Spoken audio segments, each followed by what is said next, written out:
ఒక స్త్రీ విశ్వాసం ఆమె జీవితాన్ని పూర్తిగా మార్చేసింది. 12 సంవత్సరాలు ఒక స్త్రీ రోగంతో బాధపడుతుంది. ఎవరూ ఆమెకు సహాయం చేయలేకపోయారు. కాని ఆమెకొక నమ్మకముంది.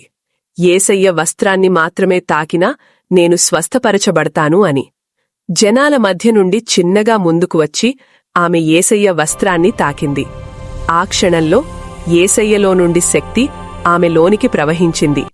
అప్పుడు యేసయ్య చెప్పారు, కుమార్తె, నీ విశ్వాసమే నిన్ను స్వస్థపరిచింది.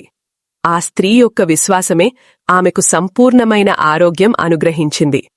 సహోదరి, ఈరోజు నీ జీవితంలో ఎలాంటి సమస్య ఉందో, అత్తామావల ద్వారానా, నీ భర్త చెడు వ్యసనాల ద్వారానా, పిల్లల తిరుగుబాటు ద్వారానా, ఏ సమస్య అయినా యేసుక్రీస్తునందు విశ్వాసముంచు. ఆ స్త్రీకి విడుదలిచ్చిన దేవుడే నీ సమస్యలన్నింటి నుంచి నీకు విడుదలిస్తాడు. ఆమేన్.